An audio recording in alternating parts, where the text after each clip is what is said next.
Bendiciones, un abrazo.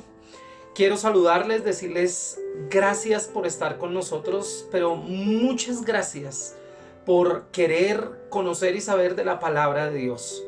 Hoy quiero hablar sobre dinero y cómo nosotros desarrollarnos en esta área en un momento tan difícil, tan complicado, de una situación que para muchos ya casi que llega al borde. Pero yo creo que hay principios en la Biblia que son fundamentales que cada uno de nosotros aprendamos. Yo quiero que vaya conmigo a Génesis capítulo 2 y versículo 15. Estamos hablando del comienzo de los tiempos, del comienzo de la palabra. Así que vaya allí, Génesis capítulo 2 y versículo 15, y mire lo que dice allí la palabra. El Señor Dios tomó al hombre y lo puso en el jardín del Edén para que lo cultivara y lo cuidara. Luego el Señor Dios le ordenó al hombre: puedes comer libremente de cualquier árbol del jardín. Entonces, primera cosa que vemos acá es que en la intención de Dios siempre está que nosotros tengamos la provisión necesaria para poder vivir y vivir bien. Pero allí en Lucas capítulo 10, vamos allí a los evangelios, y Lucas capítulo 10 dice en la palabra algo también que es supremamente importante para el principio que yo quiero compartir el día de hoy. Versículo 27 dice la palabra de Dios así: Él contestó: ama al Señor tu Dios con todo tu corazón, con toda tu alma y con todas tus fuerzas y con toda tu mente, y ama a tu semejante como te amas a ti mismo. Entonces Jesús le dijo: tienes razón, hazlo y vivirás. Entonces Dios es quien nos da el poder para hacer riquezas. Es quien nos da las ideas para que todo lo que nosotros alrededor hacemos nos pueda resultar de la mejor manera. Y a veces nosotros digamos que esperamos conseguir que todas las cosas sucedan porque sí, ¿no? O porque las cosas van a mejorar en nuestra sociedad, o porque va a venir un gobernante que va a hacer que las cosas sucedan mejor. Y no, el principio está en que nosotros creamos que Dios nos dio el poder y la autoridad y nos dio la posibilidad para hacer las riquezas. Pero nosotros tenemos que llenar ciertas necesidades como seres humanos. La primera, pues obviamente el sentirnos amados. Eso es importante. A veces nosotros vemos la riqueza como solamente la posibilidad de tener cosas materiales. Pero recuerde que la primera riqueza que usted y yo tenemos es la posibilidad de sentirnos amados. Entonces esa es la primera riqueza que ayudará a que las otras se puedan dar, a que devengan después de ella. Y es: procure amar, y que el fruto de ese amor sea justamente que usted pueda ser amado de una manera profunda y poderosa. La segunda necesidad es porque es el saber por qué estoy aquí. Si usted es amado y si usted ama, ahora tiene que saber cuál es su propósito en este mundo, cuál es el propósito de su vida. ¿Y qué determina ese propósito? Primero lo determina Dios. Dios dice que Él nos ha puesto sobre esta tierra para juzgarla, Él nos ha puesto sobre esta tierra para hacer, y después vino Jesús y nos dio una tarea más, y es ir a hacer discípulos a todas las naciones. Entonces, cuando nosotros determinamos el propósito, pues, y a través también de nuestros dones, de nuestros talentos, porque eso también tiene que ver. Si Dios colocó un don y un talento en ti, es porque por ahí tiene que caminar el propósito de Dios para tu vida sobre esta tierra. Pero si a eso le añadimos un tercer punto, y es la búsqueda de la felicidad, y ya lo hemos visto en los devocionales de la mañana, hemos visto cómo nosotros podemos utilizar esos dones para que nosotros entendamos que ellos no son para otra cosa distinta que para hacer bien. Y cuando habla de bienaventuranza, habla de algo bueno que ha venido para nosotros. Y tiene que ver justamente con el uso que nosotros le damos a lo que Él colocó en cada uno de nosotros. Entonces, si nosotros nos sentimos amados, aparte de eso entendemos para qué estamos aquí. Y por último, nosotros decidimos que vamos a ser felices en medio de esa búsqueda, pues eso nos ayudará a estar definitivamente completos para ser mejores en cada una de las cosas que nosotros hacemos. Entonces yo le invito a que también nosotros entendamos cuál es el papel de esa prosperidad. Y yo no estoy hablando de un evangelio de prosperidad, yo estoy hablando que lo primero que tenemos que hacer es amar a Dios y sentirnos amados de Él, y para eso necesitamos entregar nuestra vida, ¿sí? Y que aparte de eso amemos al prójimo como a nosotros mismos. Y si a eso le añadimos que nosotros tenemos justamente el saber por qué estamos acá, ¿sí? Y lo tenemos claro para nuestras vidas, para nuestras familias, para nuestros ministerios, pues va a ser mucho más sencillo. Entonces, no todo, digamos que el dinero no lo es todo, pero es importante. Usted y yo vamos a tomar un Transmilenio y no nos llevan gratis. ¿Sí? Usted y yo utilizamos la luz, el agua, el gas, y si nosotros no pagamos nos los quitan. Entonces, digamos, hay que entenderlo como importante, pero no como lo más importante. Buscad primeramente el reino de Dios y su justicia, y lo demás será añadido. Entonces nosotros, cuando entendemos esto, entendemos una verdadera felicidad, que es el tercer punto de lo que yo he venido hablando, y es cumplir nuestra misión en la vida. Trae felicidad. Cuando usted tiene un propósito y lo cumple, usted se siente satisfecho y eso trae felicidad a su vida. Pero no solo eso, sino que usted con lo que hace le agrada a Dios. Y cuando usted agrada a Dios, pues obviamente Dios es un Padre maravilloso que da a sus hijos conforme su necesidad, inclusive sin necesidad de que se lo pidamos. Aunque no, Él es Padre y el Padre siempre espera que su hijo abra su boca diciéndole: Señor, gracias por lo que me has dado, pero tú conoces mi necesidad, y Él quiere escuchar de nosotros justamente eso, hacer felices a otros, comenzando con nuestra familia. Si yo soy feliz, mi felicidad irradia, ¿sí? Y mi felicidad tiene que ver no con lo que tengo, sino con lo que soy, porque lo que soy determina lo que voy a tener. Eso es claro, eso es definitiva, inclusive en medio de las situaciones muy complicadas y muy difíciles. Entonces, al ver este principio, nosotros tenemos que entender que hemos sido creados con un propósito, y ese propósito es la misión. Ese propósito tiene que ver con la visión de mi vida, y por eso allí en Génesis capítulo 1 y versículo 28 hay una determinación muy interesante que usted y yo tenemos que ver. Dice la palabra allí en el 28: y los bendijo diciendo. ¿Quién los bendijo? Los bendijo Dios. Eso usted y yo tenemos que tenerlo claro. La bendición viene de Dios. Tengan muchos hijos para así poblar el mundo y ejercer control sobre él. Sean jefes de los peces del mar, de las aves del cielo y de toda criatura que se arrastra por el suelo. La única manera de nosotros lograr que haya bendición para todos es que nosotros podamos multiplicar nuestra descendencia. Y no estoy hablando solamente de tener hijos, aunque el principio que aquí está establecido sí tiene que ver con tener hijos, ¿sí? Digamos que estamos viviendo en un tiempo muy particular, ¿sí? Cada vez se hace mucho más creíble, mucho más fuerte la ideología de no querer tener hijos, de no querer casarse, de mantenerse solo, ¿sí? Y digamos que no es como una condición, sino como una ideología, y eso es peligroso.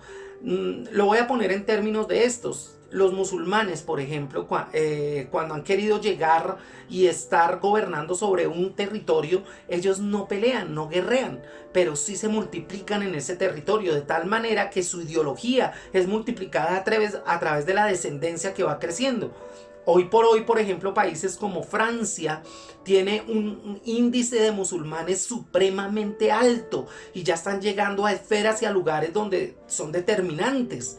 Entonces, a lo que yo me refiero es que si a mi alrededor yo consigo tener hijos espirituales, tener hombres y mujeres que crean que Jesucristo es el único y suficiente Salvador, y eso se va multiplicando, pues obviamente el principio de Dios va haciéndose grande en la tierra, y la tierra tiene que ser distinta, tiene que ser diferente. Entonces, nosotros tenemos que entender 5 leyes del reino. Primera ley, la ley de fructificar. Entonces dice que la semilla puede caer en buena tierra, puede caer en pedregal, puede caer en este sitio, entre espinos, puede caer.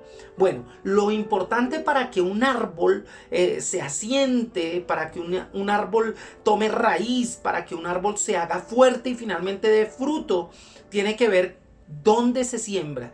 Y Dios quiere que la palabra de Dios sea sembrada en nuestros corazones y allí haga raíz profunda y que nosotros podamos convencernos de los principios del reino, y esos principios darán a su tiempo el fruto que ha sido determinado para él. Dice la palabra que a nosotros no nos faltará nada, que todo lo que nosotros hagamos nos saldrá bien, pero eso tiene que ver con personas que se determinen como cristianos verdaderos, que busquen primeramente el reino de Dios, que santifiquen su vida, que caminen en el propósito de Dios, y Él garantiza que el fruto será abundante, grande. Obviamente eso tiene que ver también con fe. Cuando Dios llama a Abraham, le dice: sal de tu tierra y de tu parentela y haré de ti una nación grande. Y eso tenía que ver con fe, porque él salió no porque le tocó, salió porque creyó en Dios. Así que usted tiene que creer en Dios para que usted mismo pueda ser fructífero. Segundo, multiplíquese.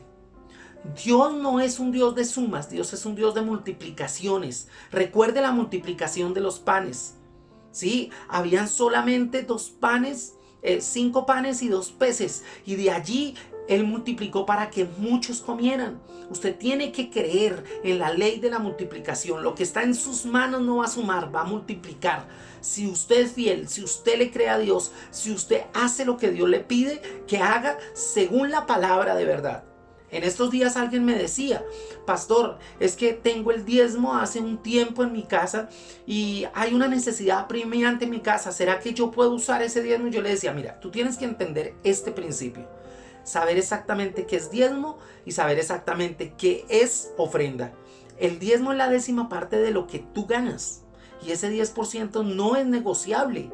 Pero tú tienes el 90% para que tú lo puedas administrar de la mejor manera, para que no te falte nada.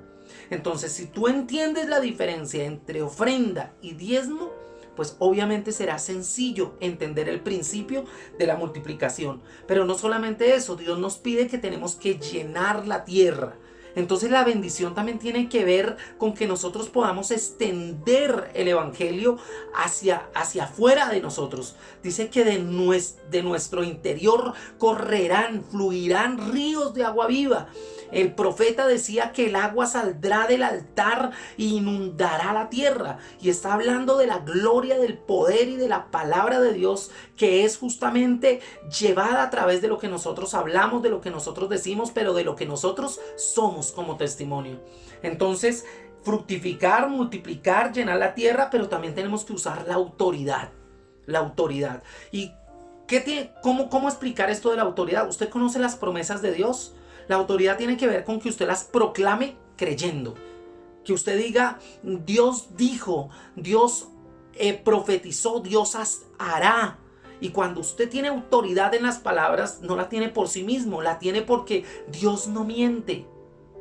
Dios no miente. Y si Dios lo dijo, Dios lo cumple. Y eso da autoridad. La palabra dice: pongan las manos sobre los enfermos y ellos sanarán. Hay autoridad en esas palabras. Y la autoridad acompañada de fe, acompañada de lo que usted como hombre de Dios es, la autoridad que le da su propio testimonio, pues eso es infalible.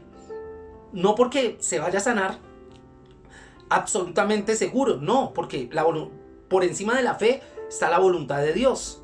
Pero sí es justamente como usted declara la palabra sabiendo que quien la dijo, pues lo va a hacer si es tu perfecta voluntad. Y quinto, señorear. Y cuando habla de señorear es que todo lo que está después del Hijo de Dios tiene que ponerse al servicio de Dios. Entonces son 5 principios que usted y yo tenemos que entender, y no lo hablemos como éxito, ¿sí? Cuando usted hace estas 5 cosas y las entiende, usted va a tener éxito. No, más bien veámoslo desde el punto de vista de que aunque no es fácil, usted va a lograr ver lo que Dios le prometió. Lo que Dios le prometió.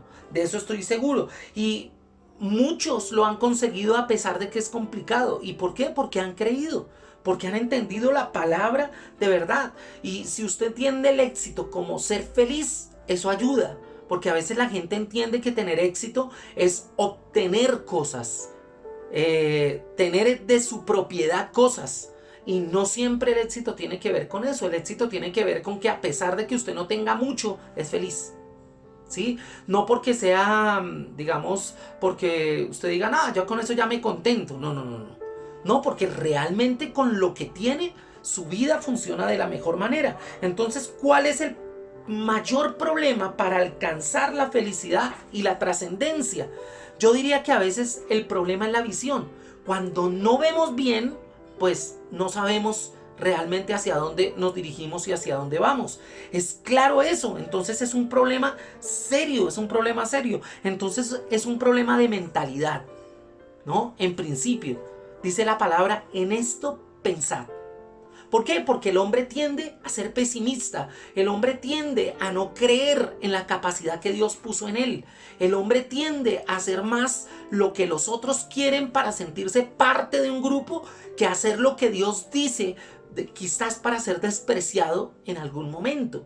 ¿Sí ve? Nosotros siempre estamos buscando aceptación. Entonces, lo primero es una cuestión de mentalidad. Y no estoy hablando de un posicionamiento mental, ser mente positiva. No, no, no.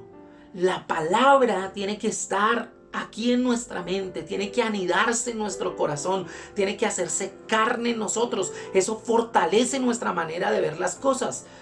Lo voy a poner así en un ejemplo. Si yo sé que el ángel de Jehová acampa alrededor de los que le temen y los defiende, pues yo voy seguro por donde camine. Porque sé que Dios me va a guardar, porque sé que Dios me va a alertar, porque sé que Dios va a estar pendiente de mí. A eso me refiero. Eso le da a usted mentalidad, pero no solamente eso. Usted tiene que tener emociones sanas. Mi hermano, ¿cuántos de nosotros perdemos el tiempo odiando? Perdemos el tiempo queriendo vengarnos. ¿Cuántos de nosotros nos cuesta aceptar al otro por su diferencia? Entonces esto tiene que ver con cuestiones emocionales. Si usted emocionalmente está sano, si usted no tiene esas barreras que le llevan a mirar más allá, pues eso determina con mayor facilidad su posibilidad de ser feliz. Pero no solamente eso. Hay que orientarnos. Dice que Él es el camino. ¿Quién es el camino? Jesús es el camino. Si usted logra orientarse en los principios de Dios, eso va a facilitar su manera de poder conseguir lo que necesita. Pero si usted anda desorientado, si usted no entiende que Jesús es el camino, si usted no entiende que Él es la puerta y por ahí tiene que entrar, pues difícilmente usted va a conseguir lo que Dios ya tiene para usted. Así que el éxito no lo determina lo que tenga, sino lo determina su felicidad, lo determina el hecho de que usted tenga unas emociones sanas, de que usted sepa orientarse hacia donde Dios lo quiere llevar y sepa tener la mentalidad de reino, que es muy importante. Entonces, para eso, usted tiene que tener en claro algunos principios, unas semillas que justamente determinen el crecimiento para que usted pueda ser próspero. Entonces, ¿cuáles son ellas? Voy a terminar con esto para cerrar el día de hoy este mensaje. Primero, usted tiene que tener deseo de hacer lo que Dios quiere, un deseo de cambio, ¿sí? Ese ya no vivo yo, Cristo vive en mí, tiene que ser un anhelo, un deseo y terminar siendo una realidad en su vida. Que ya no viva usted, que usted no sea testarudo, que usted no sea terco, que usted no quiera seguir caminando por donde se cae todo el tiempo. Que usted decida caminar por donde Dios quiere que usted vaya. Que usted se determine a cumplir las normas, los parámetros, los límites, las leyes que Dios quiere que usted cumpla. Que no es difícil, porque cuando usted ama a Dios por sobre todas las cosas se vuelven mucho más sencillas, se lo garantizo. Sino que usted decida cambiar. Segundo, pues descubra para qué es bueno o para qué Dios, qué le dio Dios para poder hacer usted. Mire, yo conozco personas que se determinan porque cocinan delicioso y esas personas se determinan en ello y la llaman acá, la llaman acá. Mire, ayer nomás vi como un muchacho vino a hacerle mantenimiento a la lavadora de mi casa y la desbarató absolutamente toda, pieza por pieza. la limpió, la engrasó, después la armó absolutamente. Mi hermano, el talento de esa persona es eso. Y yo le preguntaba a él, ¿cuánto cuesta el trabajo que usted acaba de hacer? Cuesta 120,000 pesos. Mi hermano, y le dije, ¿y cuántas veces lo hace al día? Y dijo, bueno, a veces 2, a veces 3. Mi hermano, usted sabe que el talento y el don que Dios le dio es ese y le va muy bien porque encontró para qué es bueno. Bueno, pídale a Dios que usted entienda, comprenda, que lo enamora, que lo hace hacer las cosas de la mejor manera, porque eso le va a dar lo necesario para vivir feliz. Pero eso solamente lo encuentra y lo determina en Dios. Tercero, usted tiene que entender el proceso que Dios quiere seguir. Recuerde, lo he enseñado. La maldad, el pecado en usted no tiene proceso. Eso tiene que ser radical, contundente. Usted no puede darle largas al pecado. Usted con eso tiene que ser, ¿sí? Pero lo bueno sí necesita un proceso. Usted no aprende a tocar guitarra de un día para otro. No, usted no aprende un arte, ¿sí? De un día para otro. No, lo bueno necesita un proceso, necesita una disciplina, necesita que usted adquiera hábitos. ¿Sí? Entonces usted, por favor, entienda cuál es el proceso en Dios que usted debe seguir para hacer de lo suyo lo mejor. Siguiente, determine el sentido de su vida y a partir de eso el proyecto de su vida. Eso hará que usted las cosas las haga de la mejor manera posible. ¿Sí? Si usted no determina el camino es Jesús, pero ¿a dónde quiere llegar? ¿Qué es lo que usted espera a encontrar al fin? ¿Sí ve? Si usted no determina eso, difícilmente lo va a lograr. Pero no solamente eso, una acción decidida. ¿Qué va a hacer? Entonces usted dice, a partir de hoy, ¿sí? Es como cuando usted quiere bajar de peso. Entonces usted dice, listo, me voy a poner a dieta de azúcares y de harinas durante un mes. Eso es tener determinación. Bueno, pero al otro día hay que hacerlo. ¿Sí? Entonces al otro día usted se levanta y 0 harina y 0 azúcar. Porque si usted se levanta y dice, no, mejor mañana, pues usted no está determinando nada y usted está dejando que el hábito pueda hacerlo llegar a su propósito de bajar peso. A eso me refiero. Y Dios es un Dios de procesos. Dios es un Dios que lo va llevando de un lado a otro, de un lado a otro. Y en la medida en que uno no sea terco, desobediente, pues va alcanzando lo que Dios quiere que uno alcance. Y termino diciendo, búsqueda de la excelencia. Recuerde, Dios no es solamente un Dios bueno. Dios es un Dios excelente. Y aquí quiero decir algo fundamental. Hay muchos buenos sobre esta tierra, pero hay pocos excelentes. Y la excelencia solamente se logra en Dios. Y la perfección solamente se logra en Dios. Dice la palabra que nosotros estamos procurando alcanzar la estatura de Jesús. Y la estatura de Jesús tiene que ver con la excelencia, tiene que ver con la perfección, tiene que ver con hacer las cosas de una manera distinta a lo que las demás personas lo hacen. Eso lo diferencia a usted. Entonces, ¿cómo ve usted estos principios que yo acabo de decirle acá? Mi hermano, Dios es un Dios que quiere que usted multiplique, que usted fructifique, que usted haga las cosas para bendición suya y para bendición de los demás. Pero hay principios inalterables y que no se puede desbordar el orden o pasar por alto el orden. Lo primero que usted y yo tenemos que hacer es entender que Dios está primero que todas las cosas. Que yo debo amar a Dios por sobre todas las cosas. Después debo amar a mi prójimo. Y esos principios no se alteran. Si se alteran, la parte económica nunca va a funcionar. Hay principios de Dios que no se pueden alterar. Dice allí en la palabra, probadme en esto cuando habla del diezmo. Y lo dije al principio, mi hermano, si usted es fiel con lo que es de Dios, Dios le va a ayudar a administrar con lo que Él le permite tener a usted. Si usted no lo hace, difícilmente va a lograr en momentos tan difíciles como estos superar la crisis. Pero yo determino en el nombre de Jesús que usted hoy y yo hoy vamos a ser personas fructíferas, y lo que se ponga en nuestras manos se multiplicará en el nombre de Jesús. Un abrazo, bendiciones.